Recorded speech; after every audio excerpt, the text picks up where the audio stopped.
Hey everyone, today we're going to be talking about supercarriers and what it means for the rest of us. This isn't going to be one of those videos where I go through every single stat within the supercarrier, break it all down, figure out which one's the best. It's not going to be one of those videos. This is about what it means for the rest of us that aren't going to be flying a supercarrier in the next 12 months. For whatever reason. Maybe we're not swiping our credit cards or not spending enough time in the game, whatever it may be. So let's get on with the video, shall we?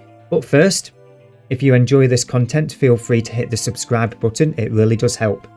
So, Plex demand.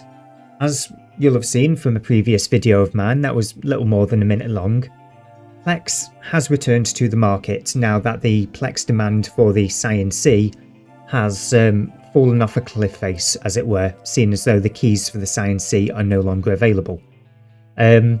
That said, we have not seen personally the new boxes, as the supercarriers have only just been released. Half of the stuff I expect will be dropping tomorrow with the new Build a Supercarrier event push, whatchamacallit. So at the moment, Plex is back on the market. The developers have introduced a mechanic via Plex to double the amount of rewards that we can get out of certain containers. These containers will hold rewards for assembling supercarriers, so there will be a continued Plex demand, although it would appear that NetEase have designed this particular one so that it's a lot less aggressive. So free-to-play players that are purchasing their Omega, you should still be able to buy Omega again after all of this. We also see an additional renewed demand for planetary materials and minerals from mining ores. As we've had previously with the Corporation Citadels update in the Corporation Tech Tree, we have yet another source of, what's the word that I'm looking for? There we go, a sink. We have a new mineral sink that is not the Corporation Tech Tree. This time it is an incredibly large supercarrier.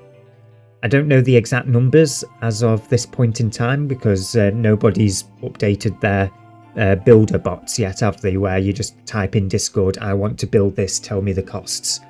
So we don't have that yet, but it is another big push that people are going to be sinking all of their PI and minerals into. So if you're a miner who's been holding off on building stuff or getting rid of the PI and ore because one day it might be valuable, the time might be coming, never know. All of the big factions, whether it be is it the Hippos? I'm struggling to keep up with the names of the factions now, but Razzle Dazzle and the Hippo Donut. Please don't get upset with me, guys. I really struggle to keep up with the names of all these groups. Anyway, each of the big groups are likely going to be racing to get supercarriers. So they're probably going to pay decent money to get all of those minerals in. Next up, of course, and this ties into the increased mineral demand and whatnot, we have the Capital Ships Damage Control Module. This is something I skimmed past during the patch notes. It is single use.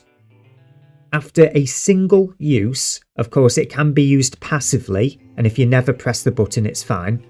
But once you activate the module, when you're out in space, it's single use, and it burns up.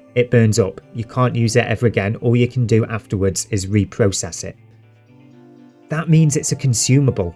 So even when a supercarrier pilot, goes out there with their ship fully insured, when they lose their ship, odds are they're always still going to need that module.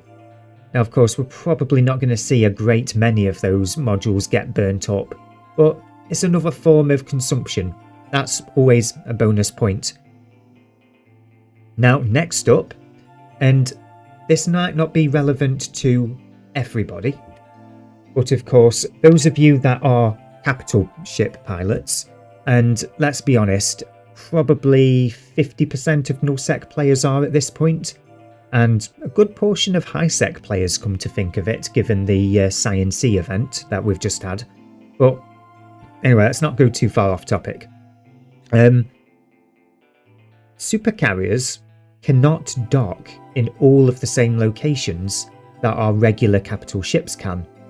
They simply are only able to dock in the low-sec and null-sec ITC stations and the Tech 4 or higher corporation citadels. What that means is staging locations in these big wars are going to be all that much more important. Imagine if, let's say, Silent Federation only had 2 Tech 4 citadels whilst they're under siege in war. And that means that those 2 Tech 4 citadels would be the only places that they could, within their own space, hold a supercarrier. They can't just jump next door to a Tech 1 citadel and dock there and just jump away before it gets destroyed. No, it has to be one of these much more vitally important and secured locations. And imagine going on the offensive. Let's say the invasion of the South happens again in 6 months' time, and we're doing it with super capitals. We can't dock in Ned, can we? Because Ned's stations, as far as I'm aware, are not ITCs. You've got to ahead of time, before staging the super capitals, you've got to get yourself a Tech 4 citadel in the staging in the area that you want to fight in before you can even bring it down and stage it. Unless, of course, you want to make use of its extended jump range that it has over the regular capitals and have it jump multiple times to get from its ITC location to the front lines. So yeah, it's going to be interesting, and that in of itself, it having a longer jump range and not necessarily being able to dock in the same place as regular capitals, could result in it not even being used in the same fleets. You could end up with carriers setting off from a regular low-sec station. I say carriers meant regular capitals, setting off from one low-sec station, and then further back in an ITC, you've got the super capitals, the super carriers. I keep on mixing these words, don't I? Carriers and capitals. But these will be further back with longer jump ranges.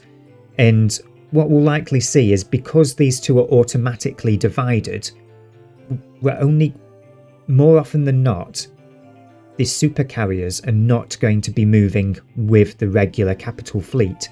They'll be held back in reserve, probably logged off in another system, waiting for the order to log on and jump to the sino where the main conflict is. That is how I envisage it working in the future.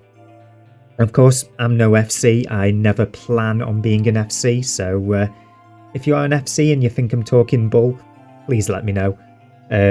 Anyway, I figured that's everything I can come up with at this point in time.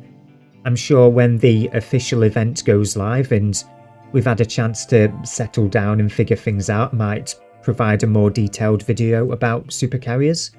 But here's a nice little ramble to get us started, I guess. Thanks again for watching, and if you haven't already, feel free to click that subscribe button. I know I say it a lot, but it really does help, and who knows, one day in a few months' time maybe, if I get, say, 500 subscribers, I might be able to hand out Duo Omegas every so often, you know, like the other guys do. But until that happens, I'm just a regular old guy on YouTube.